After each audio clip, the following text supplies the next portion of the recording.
I've always had a knack for seeing what's coming. Goes with my line of work, inspecting a dam or a bridge. You're looking for signs of failure years in advance.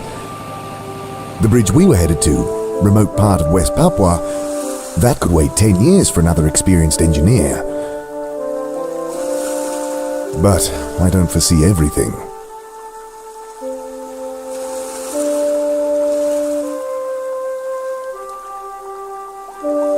Thirsty.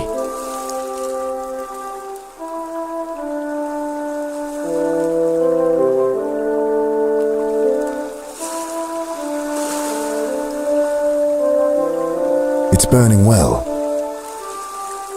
Been sleeping on these fan-like leaves the past few weeks. I'll take it with me. The fruit tempts me. Plump berries, heavy on the branches of the shrub. We tried them, of course. Grown drunk on them. They had that effect. Lowered inhibitions. Had us all giggling, dancing, but they did nothing to ease our hunger, only made it worse. I won't touch them again.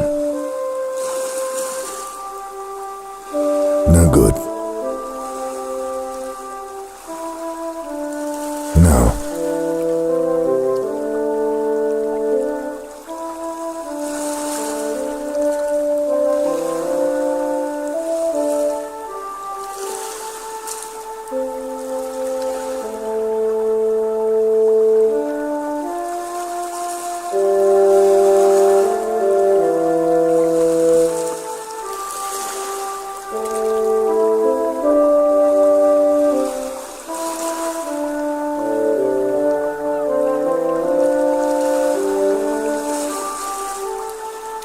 There's not much left of the engine, just one steel prop blade, hanging on by a bolt. I'd need appropriate tools to get it off. I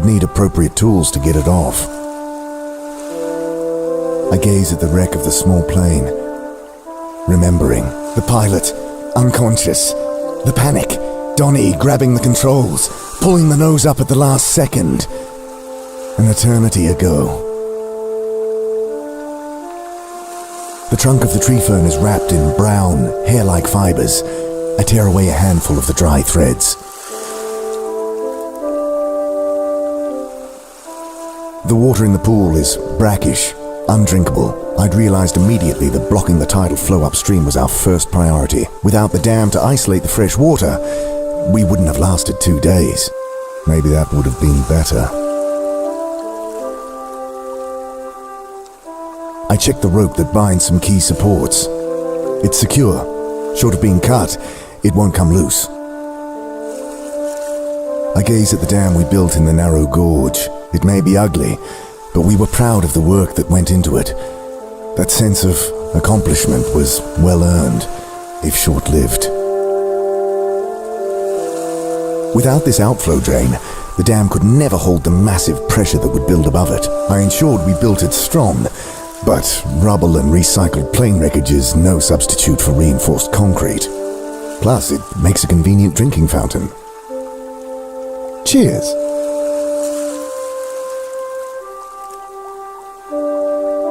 Aha! My pizza is here.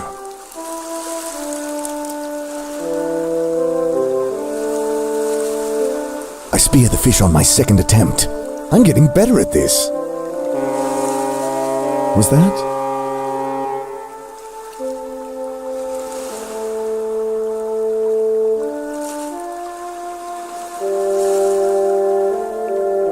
Unbelieving, I stare at the ship chugging slowly across the horizon.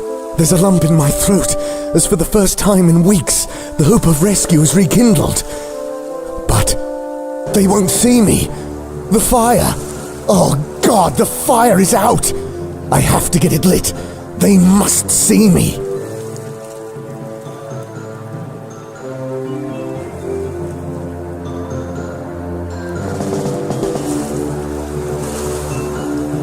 I nest the fibers in amongst the dying coals.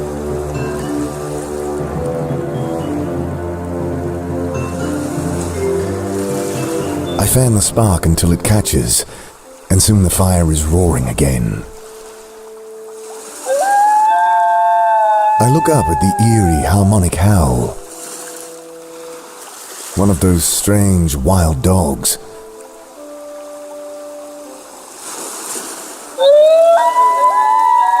You're welcome to that fish, my friend. As long as this boat sees my fire, I should be. The dog is on me in an instant, rancid breath hot on my face as I struggle to keep its snapping teeth from my throat.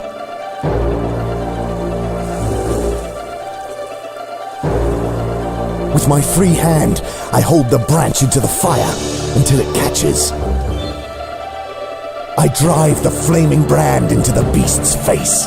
As it leaps back with a snarl, I hear that terrible howling all around me. I swing the branch around wildly, kicking at the sand with my heels as I back away from the circling dogs.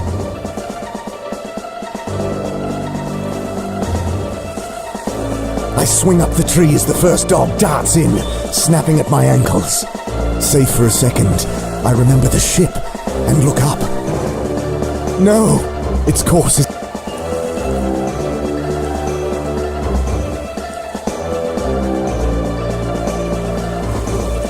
With desperation, I thrust the burning branch into the leaves above me, and they explode into flame.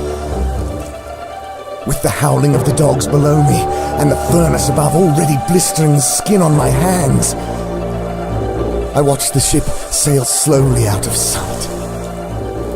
I feel my grip weakening, and shut my eyes against the pain.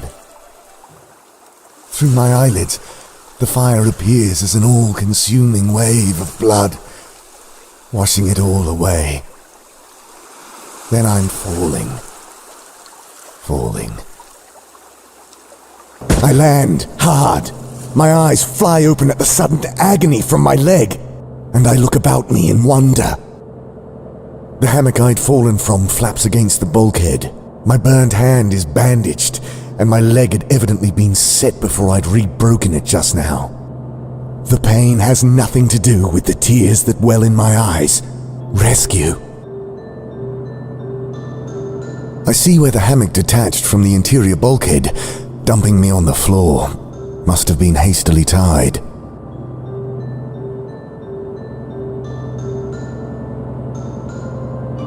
No.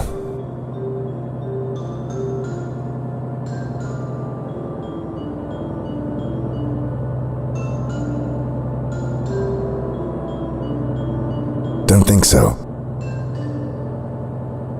They must have removed my shoe when setting my leg. I pick it up.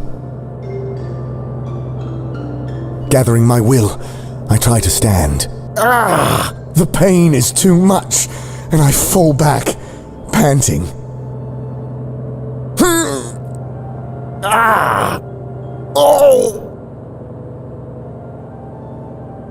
Tossing my useless shoe, I miss the rope, instead knocking over the mop. Leaning over, I grab the mop. I snag the thin rope.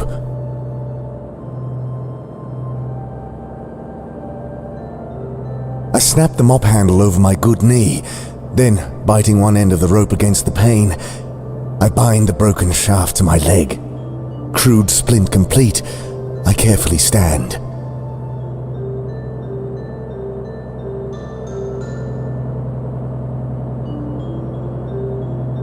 Sealed. Sealed. No. I go to open the door, but the wheel is stiff, and the pain from my burned hand is too great. Hello? Anyone out there? I need help. No reply. I wolf down the food. Beetroot soup, still warm, mackerel, and crusty bread. There's a bottle of what I take to be painkillers, though I can't read the label. I swallow 2 with water, no, vodka, from a tin cup, and pocket the rest. The pills leave me drowsy. I'll lie down and thank my rescuers later.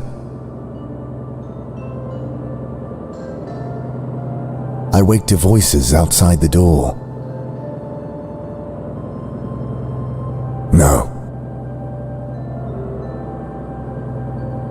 can hear shouting behind the door. Another language. Russian, perhaps? Hello? Silence for a moment, then the door is shoved open. Ебать, он борется. My God! Thank you! Thank you! И pizza. Food belly. I can't believe you found me. I'd given up. Заткни его. I catch anger in his voice. Blinking away my tears, I see their faces for the first time.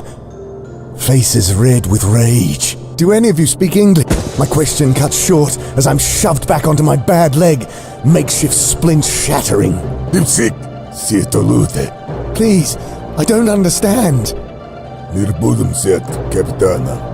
Не двигайтесь. Shocked, I stare at the gun shaking in the man's hand. I grab the broken shaft of wood.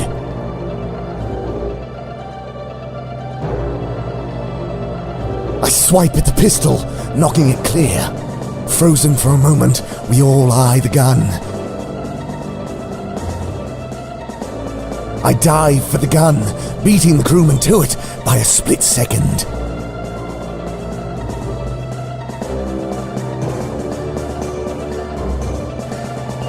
Fire at the pipe, it ruptures, spewing a jet of hot exhaust. Coughing, the crewmen jump backwards.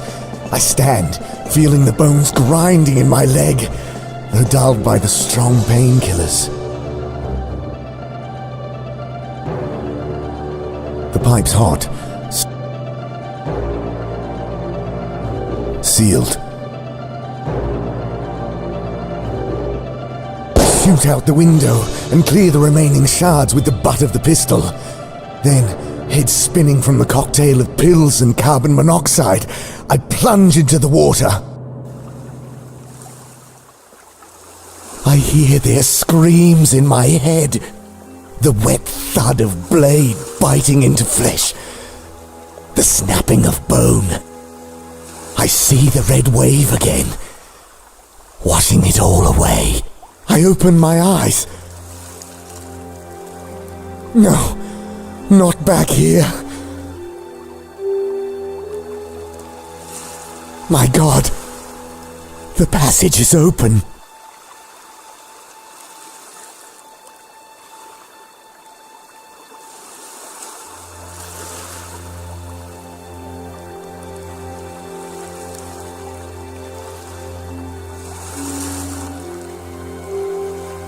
Had they gone through?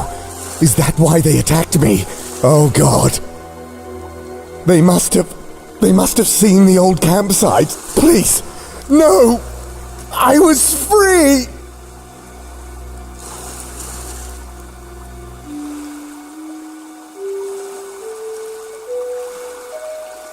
The blood! The bodies! The madness I left behind there! I can't go back! But I must. The crew of that boat. I have to stop them. I crawl through the fuselage and out the severed tail of the aircraft.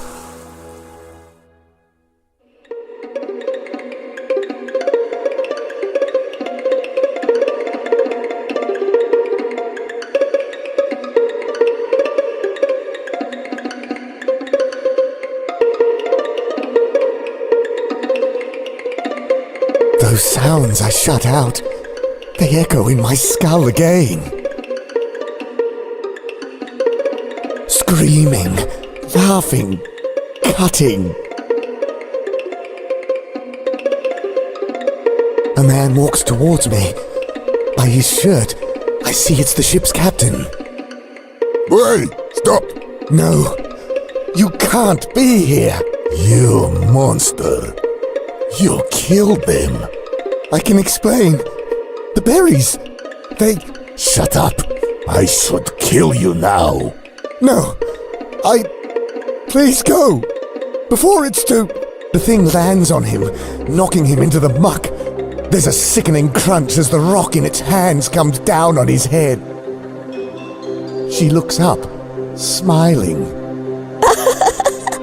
Ian, you came back. Anna! Oh God! Anna, stop! No. Can't let it rot like the rest. Come, have some. There's plenty. I turn and vomit noisily, shutting my eyes against the sight. I should never have left them. When they'd started on the pilot, I mean, he was dead already. But still, I'd had to leave. I couldn't watch them as they... God, I should have done something. Oh, Ian. I always liked you, Ian. Come, sit with me. I have to end this. Somehow. Anna, please stop! Oh, Ian, why should I stop? I feel great.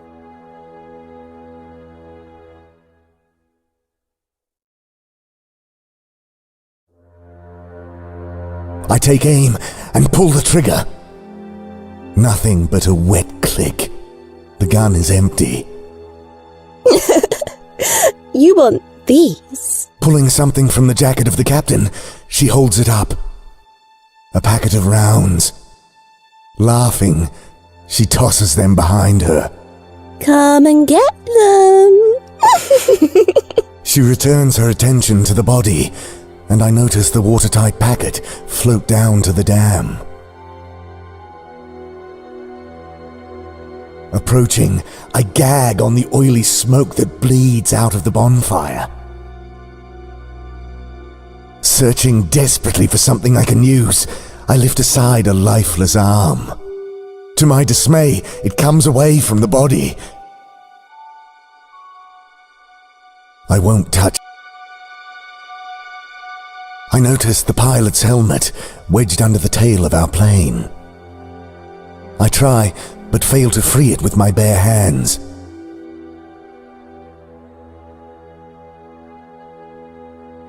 I notice the pilot's helmet wedged under the tail of our plane.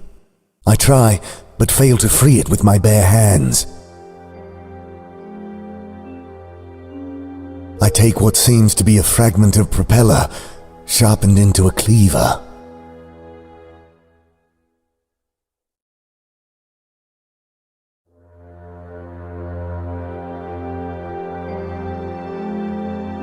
Prizing open cold fingers, I take the wrench.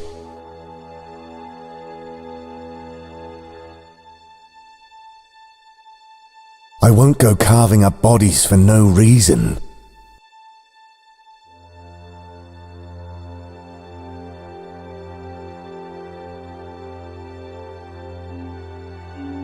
I won't go carving up bodies for no reason.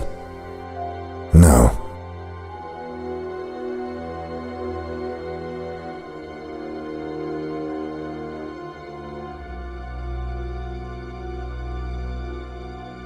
Come back, Ian. There's nowhere to go.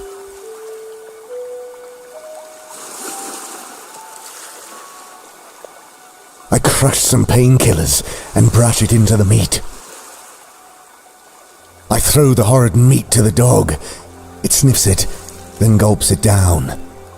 Come on.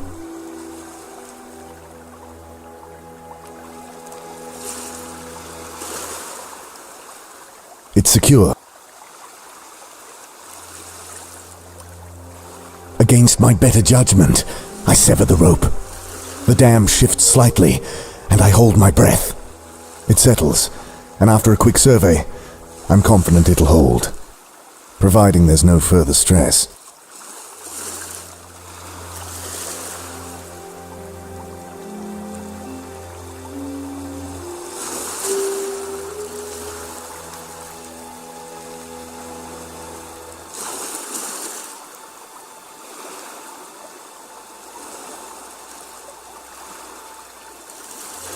No.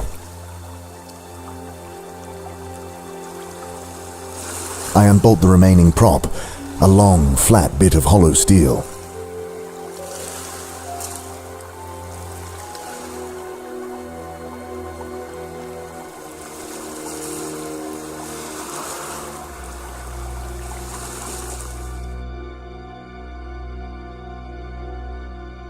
No.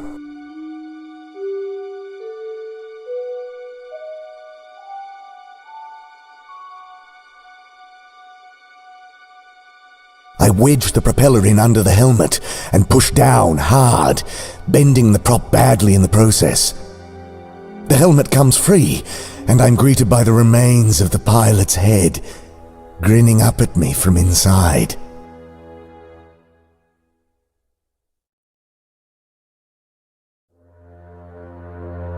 I tie on the bent propeller, making a serviceable grappling hook. I secure the rope to the helmet's chin strap. This could serve as a bucket if I had a well.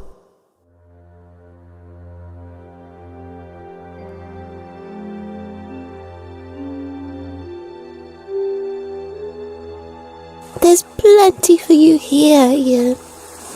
Come back.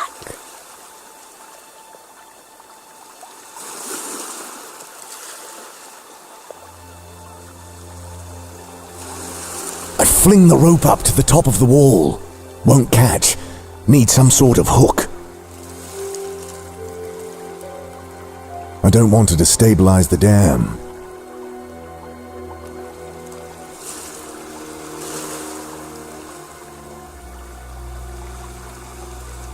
I tie on the bent propeller. The hook catches near the top of the dam. I struggle up, blood now soaking the bandage of my burnt hand.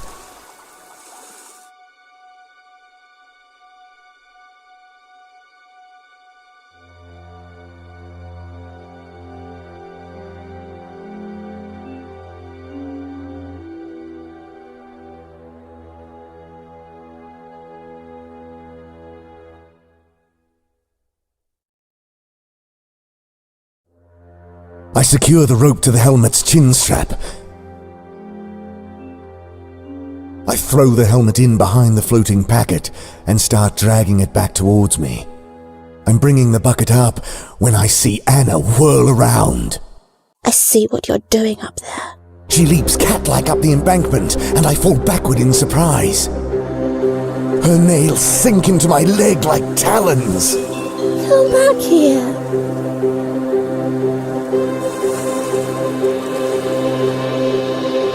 I struggle against her claw-like grip. The dam shudders beneath us, and she laughs, digging her nails in deeper.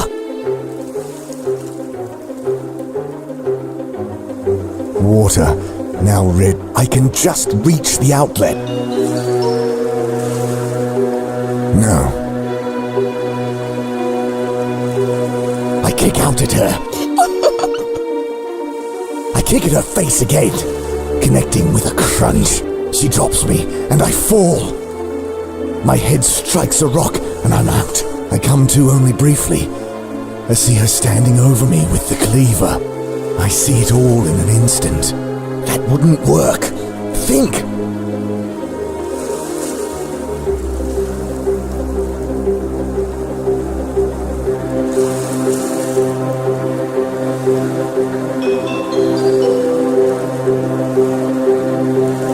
Don't think so. I jam the hideous object deep into the drain. Almost immediately I sense the pressure building behind. A terrible, surging power pushing inexorably on the wall. She pulls me upward, and I feel her hands close about my throat. The wall falls silent for a moment, then bursts. A red wave, washing it all away.